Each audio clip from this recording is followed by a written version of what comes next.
Number one, the continued rise and spread of Christianity. And then, of course, we went through the fall of Rome. So, in my mind, this totally made sense when I wrote it. But, if you can figure out how my brain thinks, good for you. If not, well, I'll explain it. So, we have 200 years of peace, okay, Pax Romana, the supposed golden age. At some point, and we see that the Romans do encounter various Germanic tribes. Originally, their relationship is one of they leave each other alone. Other than when the Romans need to buy slaves, they go to some of the German tribes who are more than happy to kidnap people and sell them to the Romans. Later on, as the Romans begin to encounter civil wars, different factions are fighting each other, then they go to the various German tribes to hire mercenaries, to hire soldiers that can fight on their side. Eventually, though, those German people settle within the Roman Empire. They bring family, friends, and because the Romans are busy fighting each other, we get outright invasions, okay? And I forgot this. I remembered. I knew I was forgetting something. This, of course, is compounded by the fact that there is a Central Asian tribe known as the Huns who begin attacking these Germanic tribes from the east. And so more and more of them are now moving into Roman territory. And at the same time, they do in fact begin to fight against not only the different German tribes, but also against the Romans, okay? In order to better control things and in order to, make things a little better, one of the emperors, a man named Diocletian, basically divides the empire into two units, okay? The Western Empire and the Eastern Empire. The Western Empire keeps its capital in Rome. The Eastern Empire takes as its capital a Greek city known as Byzantium. Okay? Now, what ends up happening is that when Constantine becomes the emperor, he doesn't want to be in Rome. He wants his capital here. It's a prettier area, it's nicer. Rome is old and dirty and, full of whatevers. Now, he does rename the city because if you're going to make it your capital, you're going to name it after yourself. And so Constantine renames the city Constantinople. Okay? Now, this is the same Constantine who, while leading his armies, both, against the German tribes and against, people that are, because we still have civil wars, all right? Remember, he sees a vision the night before a battle. He's able to win the battle, and so he takes this as a sign that the Christian God is on his side and that the Christian God must be true. And so he legalizes Christianity. He helps the church to grow by giving them money, making them tax exempt, building basilicas and churches, and like all of this other stuff. Okay? Now, we finished off the chapter talking about this split does help for a few years. It actually does, give the emperor better control. But eventually everything collapses. And so the Western Empire, all right, Rome falls in the year 476. So this completely disappears. The Eastern Empire, though, survives. It actually survives until the year 1453, except that to history, after Rome falls, let's get rid of Rome, this is now known as the Byzantine Empire. So when you read about it, when, all that other stuff, that's what they're talking about, the Eastern Roman Empire. And of course, remember that from the era of the fall of Rome, all right, until the Renaissance, that is the Middle Ages. That's what we refer to them. Okay? A little bit of fun fact, trivia, whatever. Constantinople doesn't exist anymore, at least not in name. Anyone know what it's called today? Yes, thank you, Justin. All right. You're either really, really smart or you know that one song. You're like, both, Santos. Yeah, there's a song. All right. You guys know which song I'm talking. Iris, I have no clue song. Ira knows. Okay. If not, I'm going to have to play it for you at some point. Okay? So, that is where we pick up. Okay? Rome is gone. All right? We'll talk about the Middle Ages in the next chapter. Okay? All right?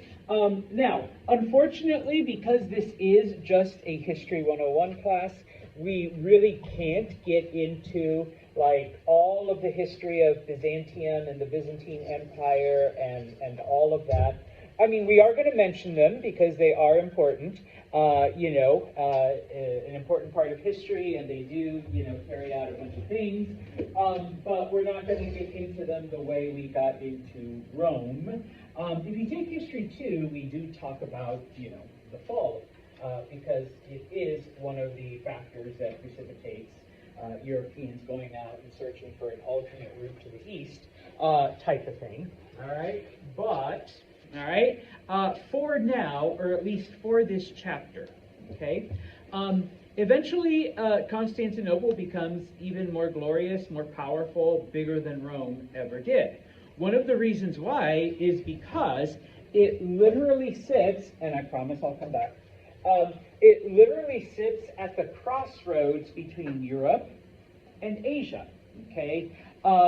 The Royal Road, the Silk Road, that's where it ends, okay? And from there, everything goes to Europe, okay? And so, because of it, it becomes power. And now, Rome's gone, remember, it's collapsed. It's a spiritual capital, but that's it. So Constantinople becomes like the center of culture and society and civilization and, like I said, everything that comes along the Silk Road ends up in Constantinople. Everything that heads out to China, all of the European merchants are in Constantinople. Okay? So, it becomes this amazing, powerful, important city. Okay? Like I said, unfortunately, we can't spend a whole lot of time with it. In fact, we're not even going to talk about any of the Byzantine emperors, except for Justinian. Okay? Justinian becomes emperor not more than 50 years after the fall of Rome. Okay? And he has gotten to watch the collapse of civilization and society in the West. Okay? It's kind of difficult to explain, but at the same time, society completely went backwards. There was a lack of education.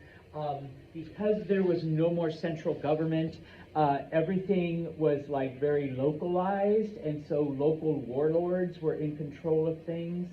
Okay, most people, because the roads fell apart, people stopped traveling, and so you look outside and you see those hills, and nobody was like, gee, I wonder what's on the other side of those hills, because there's no way to get there. All right. If you're a fan of either The Walking Dead or The Last of Us, because it just started, that's what it was like, except no zombies. Okay? Where, only local factions control a local area, and then once you get out of that area, you're subject to thieves and murderers and whatever, and you might find safety in this other area, but you might not. Okay, type of thing. So nobody really did anything. The only real organization, if you recall, was the church. Okay, that was it.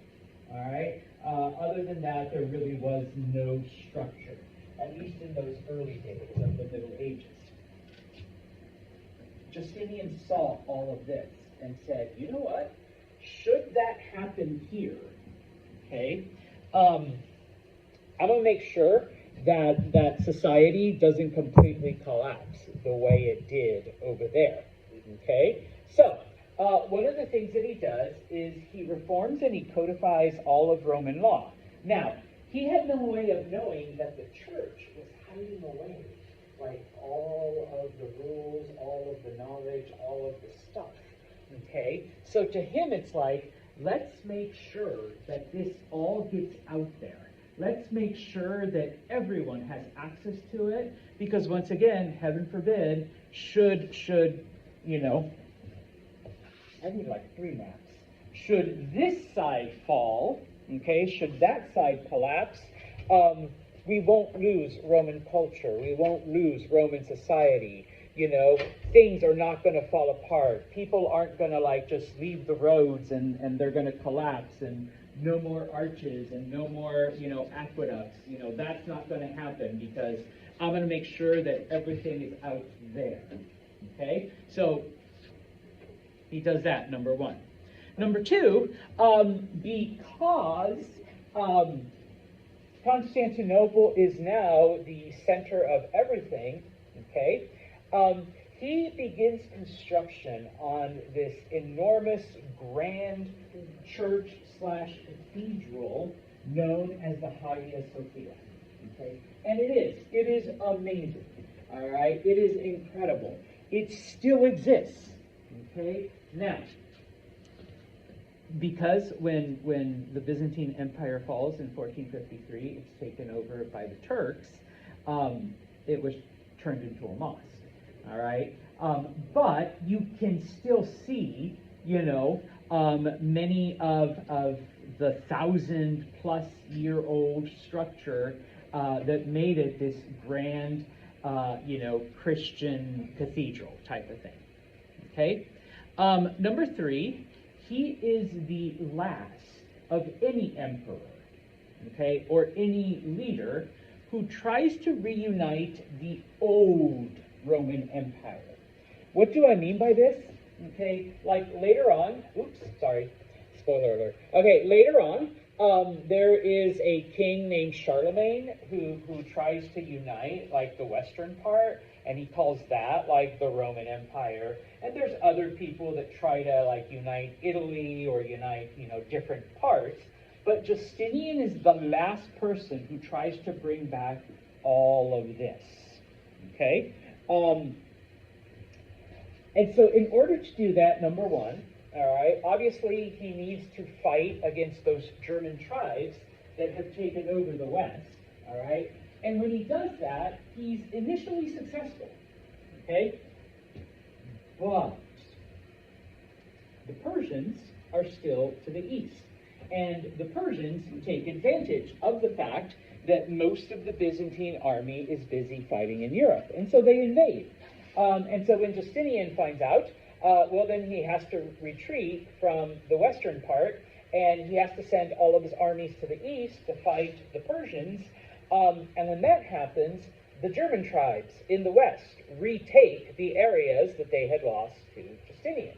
Okay? And so basically, Justinian realizes that he can't fight a two-front war. He doesn't have a big enough army to fight the Persians and to fight the various German tribes. In addition, we get the first inklings of the bubonic plague. This is something that literally, like, you know, affects most of the world for the next 1,000 years. We'd have outbreaks, and then, you know, it'd die out, and then more outbreaks, and then it would die out. The big one, doesn't happen until the 1300s, until the late Middle Ages, all right? But one of the first infections is in the 500s, when the bubonic plague affects the Byzantine Empire, and over a third of the population dies, okay? He's already having to fight a two-front war, and now he just lost a third of his population, which includes many of his soldiers. There's really no way that he's going to be able to do anything. So Justinian's like, you know what, I give up, all right? we'll stick with what we have, and I guess that'll have to do. Okay? Now, just a side question. Why would the plague last this long and, like, spread, but then die out? And then spread, and then die out? Okay. Yeah! If all three of you died of the plague, there's no way for it to go from here to here. Okay? And then, yeah, someone's born, thanks, Maddie. And they kind of grow up and stuff, and now the plague comes and infects Maddie, and then Maddie infects this side. And so then all these people die off, and then once they die off, the plague has stopped spreading because they're dead. All right? And so it's like, oh, yay, we're cured. Well, no, once it repopulates, then yeah, the plague continues because now it has new victims. Thanks, new victims. Okay? And so then it continues. All right? Yeah, that was a certain someone's strategy for COVID about 5 or 6 years ago. Yeah, the guy, eventually just stopped. So yeah, okay. Well, it does. I mean, there's some logic to it. But yeah, you don't want to do that. Okay? Now, it's not up here, and it's not in your book. That's why you got Santos. Okay? One of the other things that Justinian did, I'll put it right here.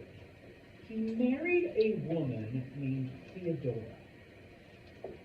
That was his wife. Okay? Justinian recognized that Theodora was a very smart woman. All right? And one of the things that he did, she wasn't just the emperor's wife. He literally gave her the title of empress. Okay?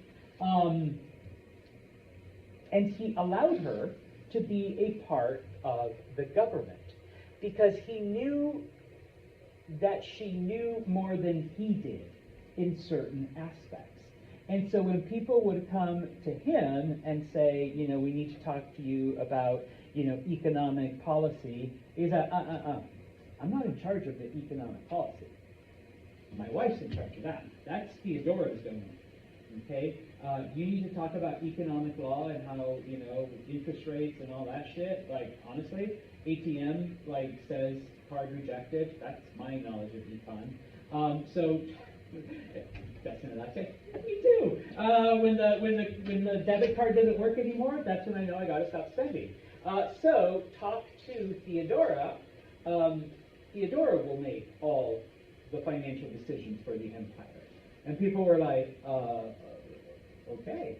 And so, because of this, Justinian was kind of a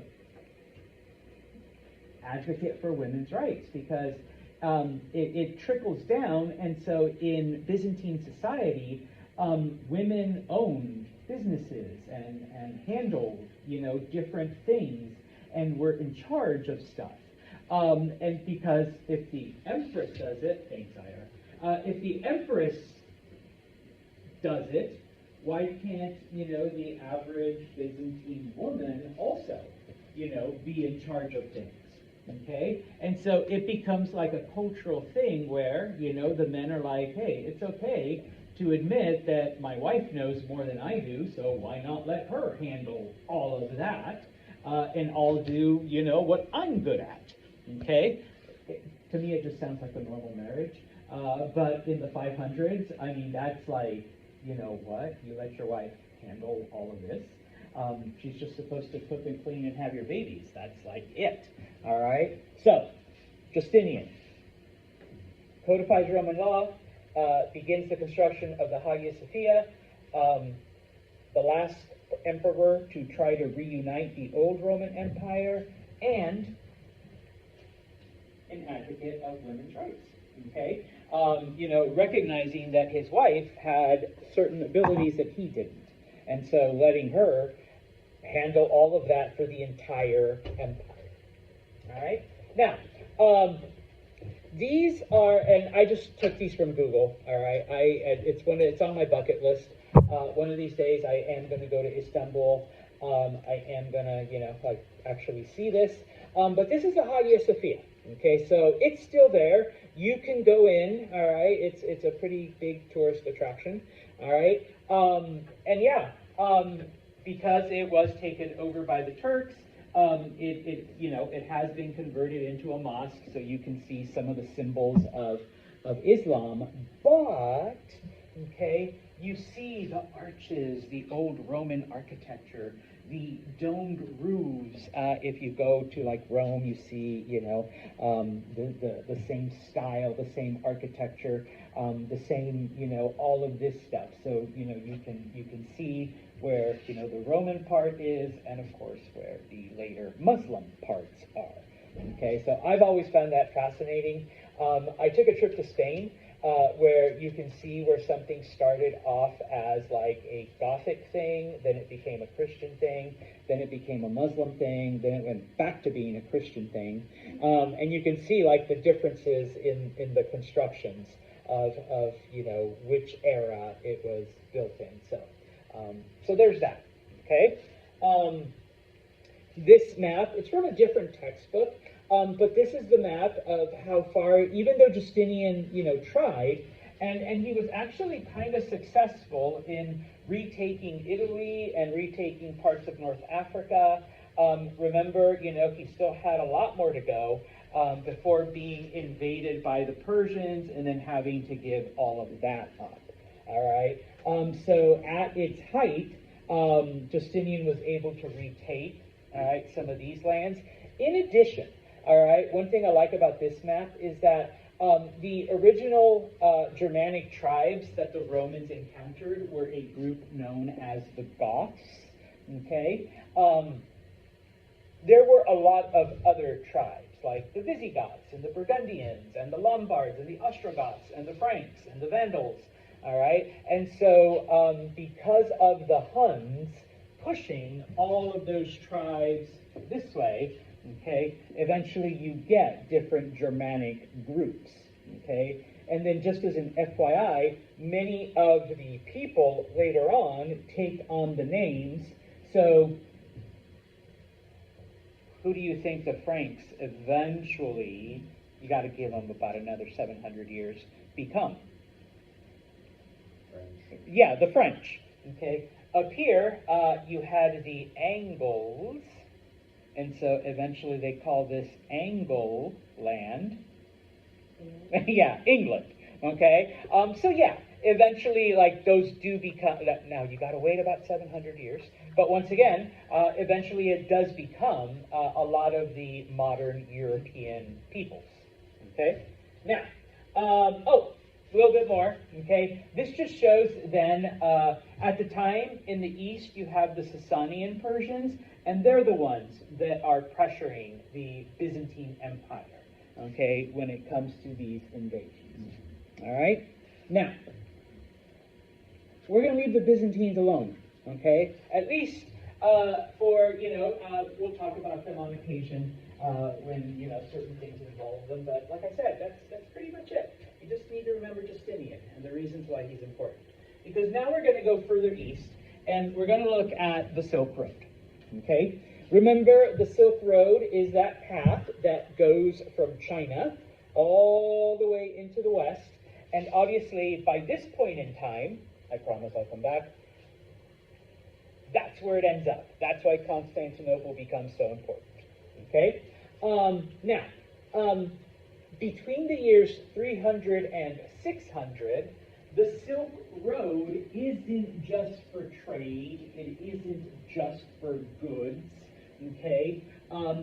During those years, we begin to see missionaries travel the road to the east, whether it's Christian, whether it's Buddhist, and then eventually Muslim missionaries, they begin to travel along the road to spread their message, okay, to the people of the east. All right? Now, I already mentioned them, okay?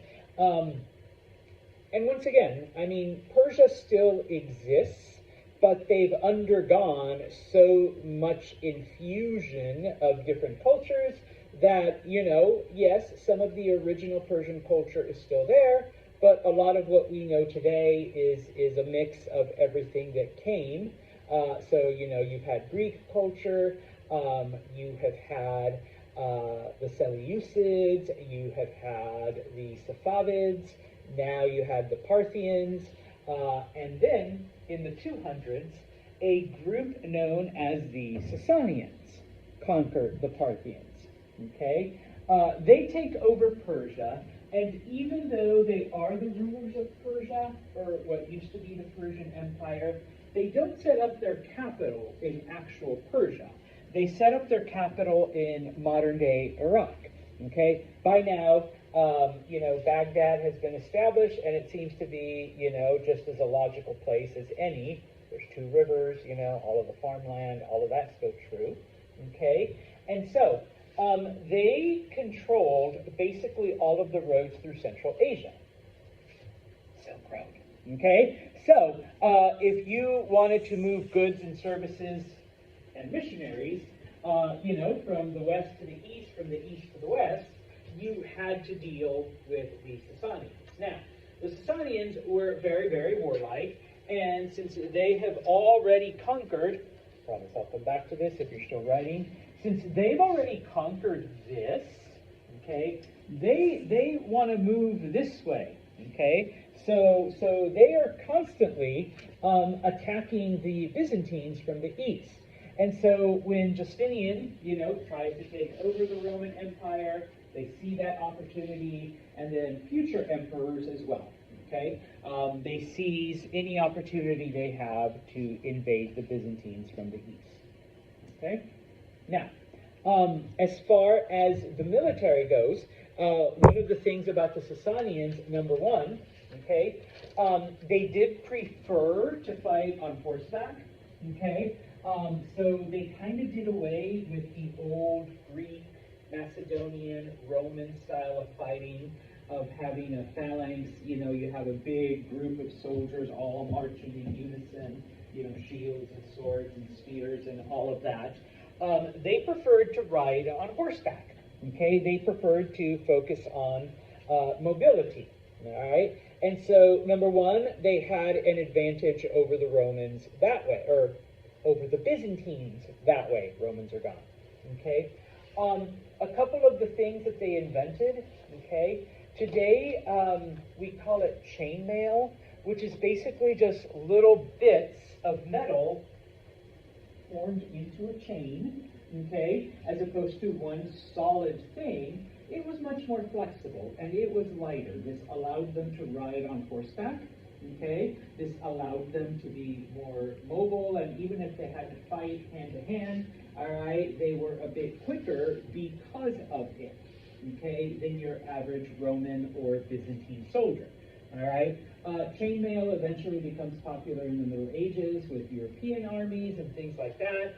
Obviously, it's not as strong as a full armor suit, but it does allow you a certain level of protection.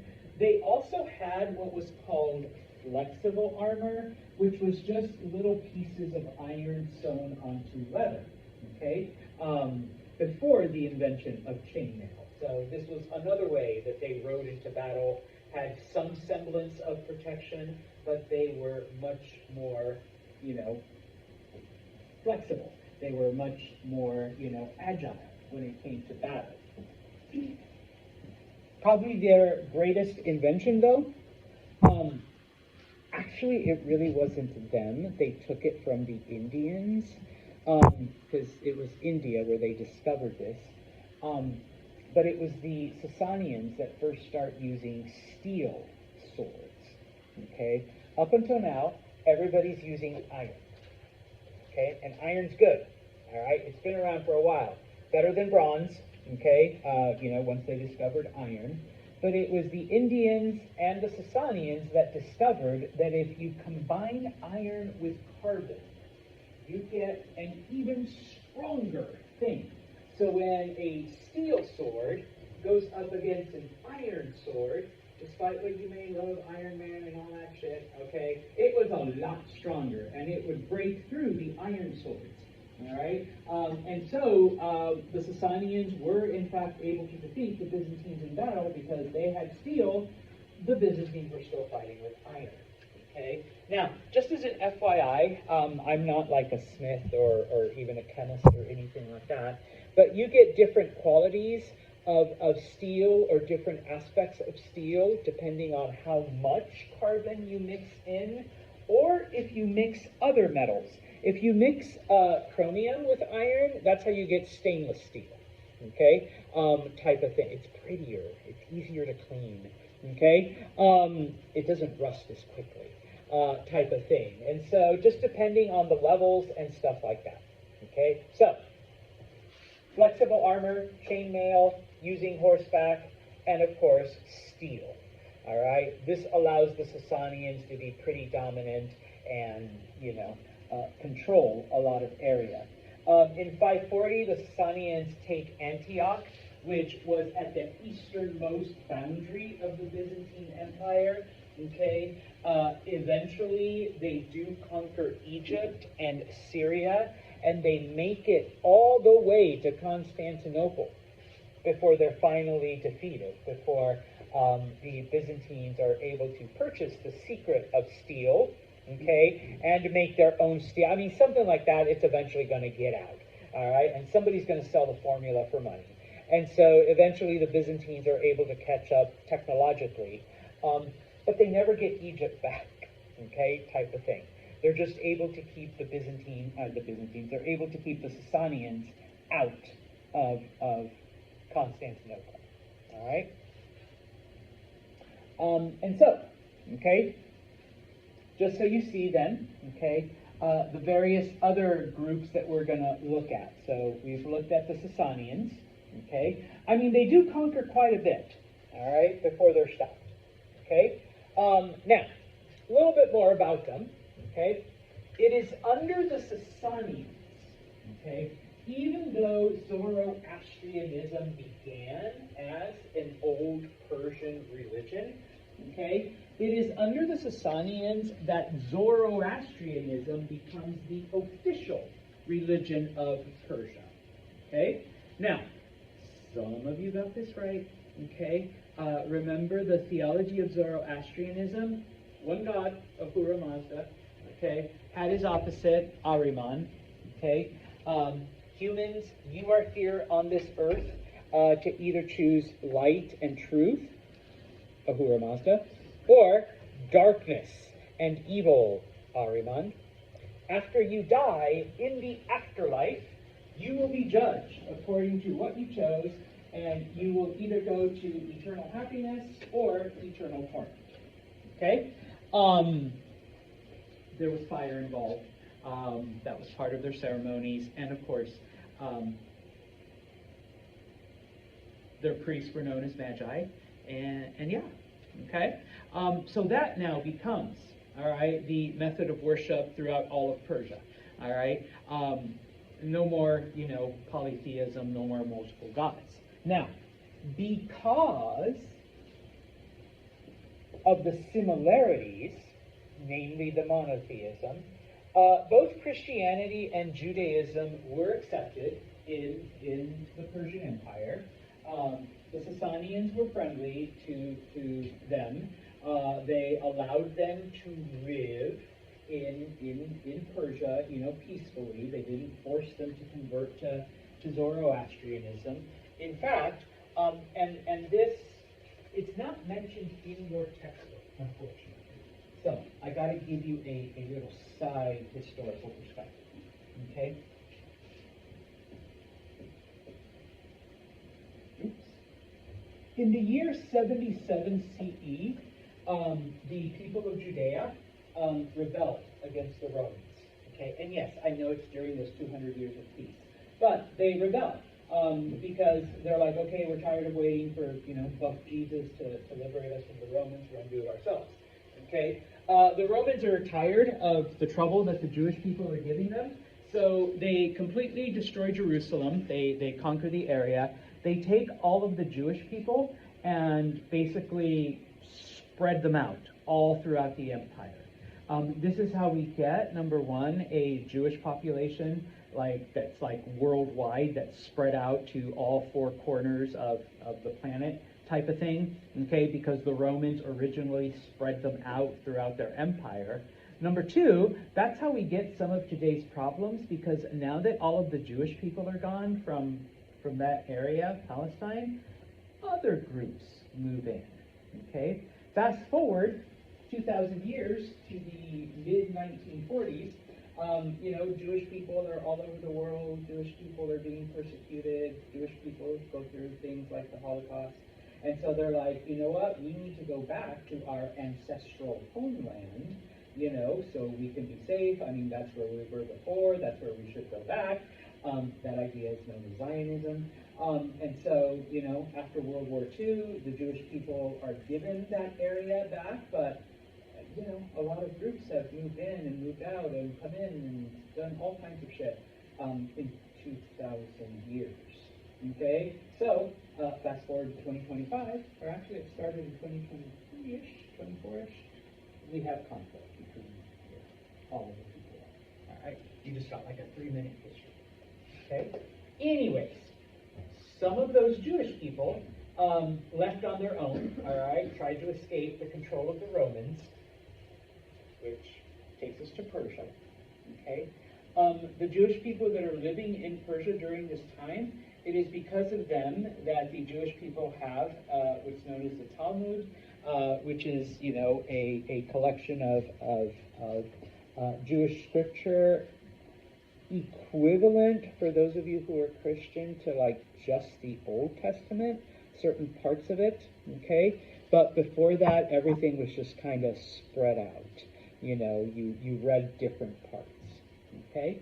In addition, because the Sasanians were friendly towards both Christianity and Judaism, specifically with Christianity, they were allowed to travel along the Silk Road. Christian missionaries, were allowed to travel along the Silk Road, and this is how eventually Christianity reaches China and those areas. Okay? So, all right, you have the Persians. Okay? Now, next come the Sogdians. This is another group, and let me find the map. Okay, so here's the Persians. Sogdians are up here. Okay? So those are, that is the area that, Alexander conquered, built footpaths through, would be equivalent to modern-day Afghanistan, okay, northern Afghanistan. Now, here, because it originally started off as a Hellenistic kingdom, you do get a mix of different beliefs. Eventually, because Zoroastrian missionaries also traveled the Silk Road, eventually the people in this area accept Zoroastrianism. And then they mix it with some of the other beliefs that they've had for a while. All right? So you get a blend of old Greek ideas, Zoroastrianism, Mesopotamian ideas, throw in a little Christianity and Judaism, and you blend it all together, all right? And you get the religion of the Sogdians, okay? Now, they start off as a warlike people, okay, until they realize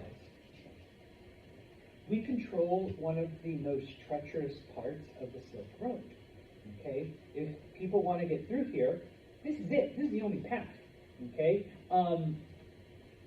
So maybe we just stop being like jerks and warlike to everyone, and we just start charging them for crossing across. And obviously nobody's going to mess with us because we're pretty badass.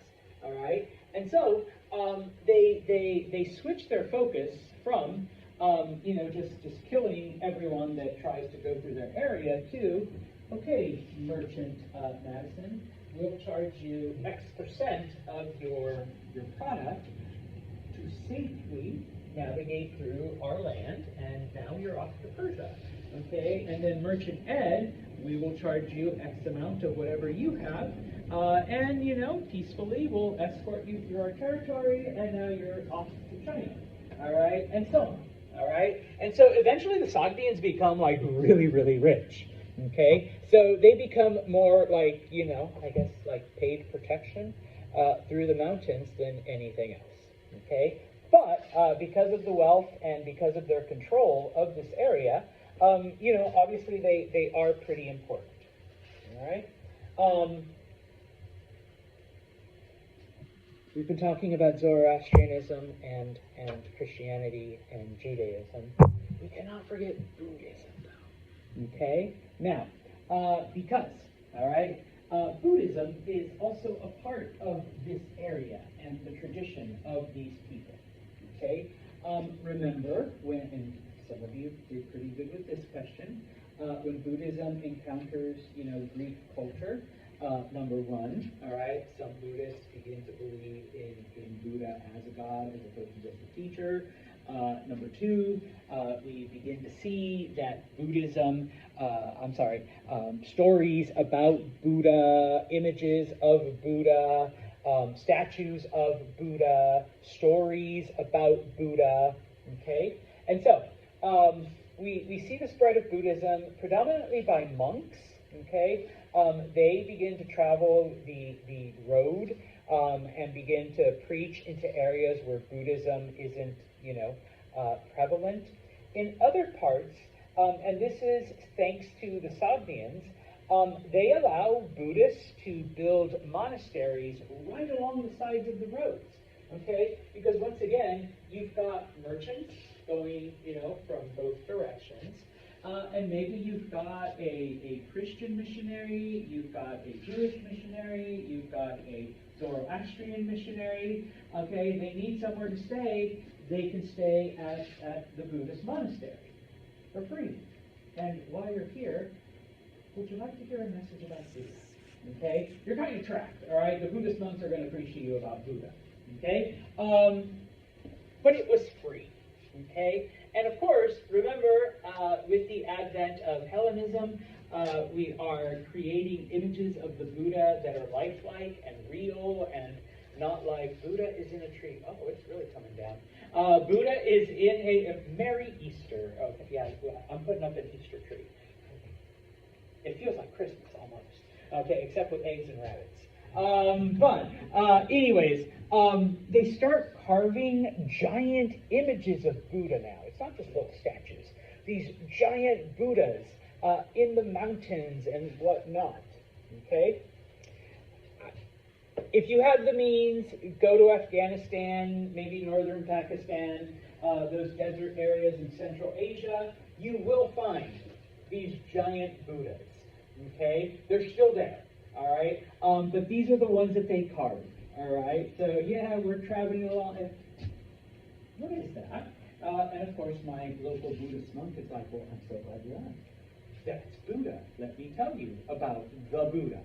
Okay? And next thing you know, I walk away with Buddhist literature, a Buddhist story, and maybe even a new convert. Okay? Type of thing. So that's how they, push their beliefs and spread them to other areas. Okay?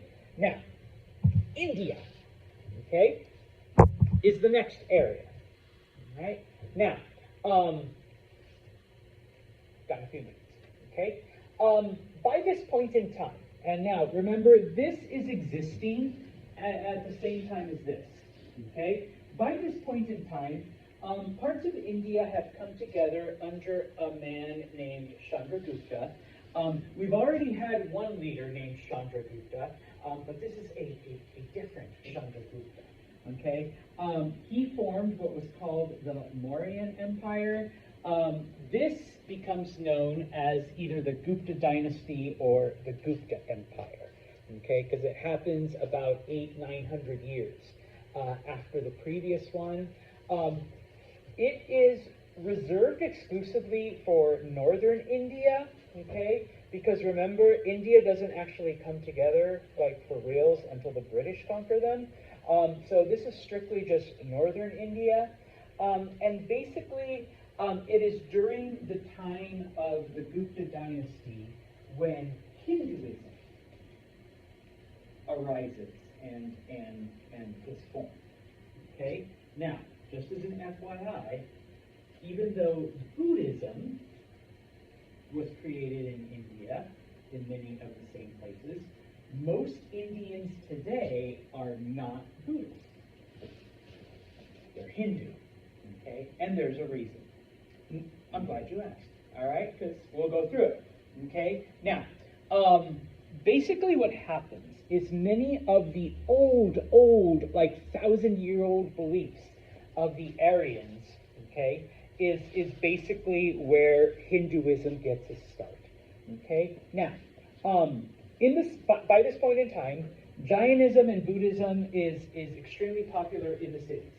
Okay, where people are interacting, people are connecting, and they're spreading, their various beliefs. Okay, now the Brahmins, the priestly class, they don't really like the message of Buddha or Jainism because remember, they're telling them that after a couple of lifetimes, you get to escape that cycle of death and rebirth and achieve nirvana. Okay, but no, you're supposed to die and do all your thing, and then eventually you'll get to our level. But for the most part, you guys are stuck at whatever level you're at. And of course, remember, we draw it as a pyramid because there's going to be lots of people down here, and only like 2 or 3 at the very top. Okay, so it obviously benefits the priests to continue. Okay, and so the priests are like, how can we make this way more popular? Obviously, I'm not going to influence the Buddhist people in the cities. I'm not going to influence the Jainist people in the cities. We're going to have to focus on the countryside. And we're going to have to focus on the old beliefs. Like, go back, all right, to where we started. All right? And so, a couple of things then. Okay? If I want to appeal to the Jainists who believe that you got to give up everything to be able to achieve nirvana, hey, most of them already accept that concept of ahimsa, of doing no harm to living creatures. Why don't we expand that? Okay? Buddhists already believe that you got to give up a couple things, and you got to like right profession, right mind, right everything. What if we tell them you don't really have to give up everything? You just got to give up meat.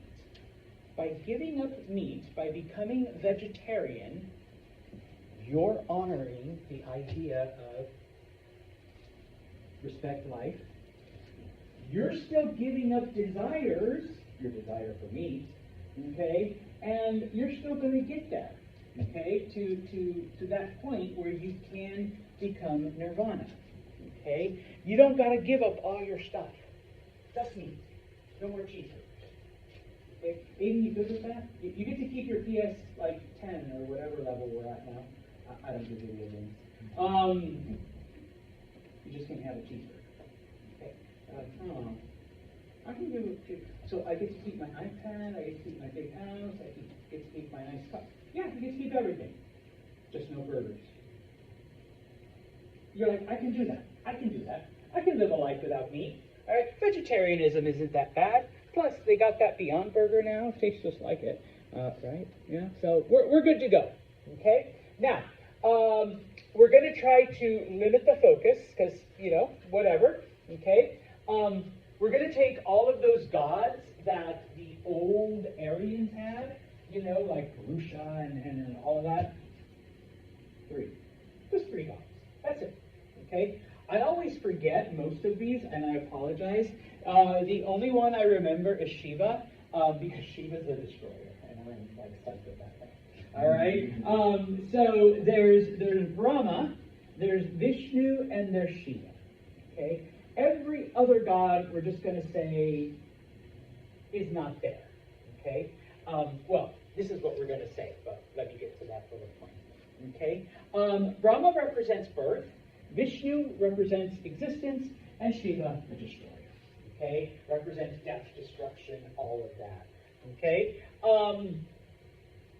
Now, Vishnu, because they represent existence, okay, this is where all of the old gods come in, because, Purusha, that was just Vishnu in Purusha disguise. That is how Vishnu manifested themselves to Hindu. All right? But maybe Madison saw a floating turtle. Well, that was Vishnu to Madison. And Vanessa saw a magical elephant. Well, that's how Vishnu manifests themselves to Vanessa. All right? All of them were just Vishnu.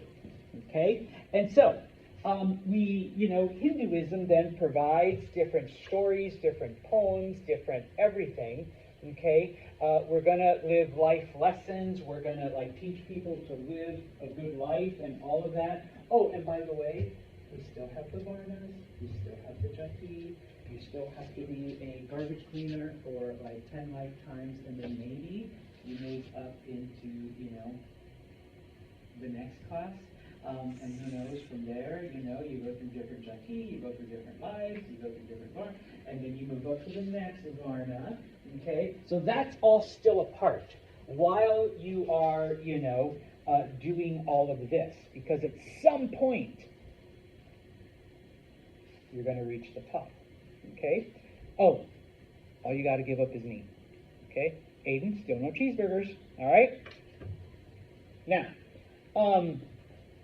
in order to spread Hinduism, all right, maybe you have someone like Mars who's like, I still want to worship Mars, literally. Okay, the god, not myself. All right. So how do we bring in these people that don't want to give up their old gods? Okay. Well, guess what? Mars was just a different incarnation of Vishnu. That is how you perceive Vishnu, just as the Roman god Mars. Okay? And Aiden, I know you're Buddhist. And remember, now, some of us think Buddha was, in fact, a god. That's actually just Vishnu. And that's how Vishnu came to you, as the Buddha. Okay? So yeah.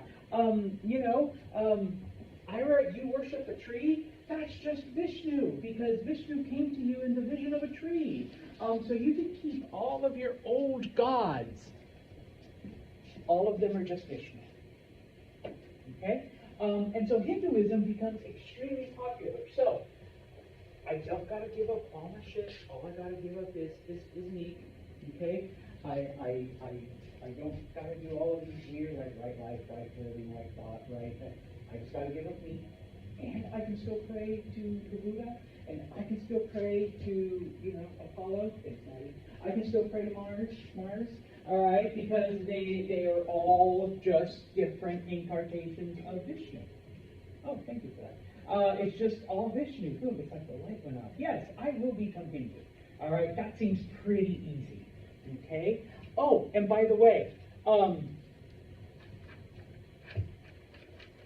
I know we have the basic class, but we're here to advise more than anything. You really don't need us, all right? Because we developed the concept of bhakti, which is you need to develop a personal relationship with your God. They're all Vishnu.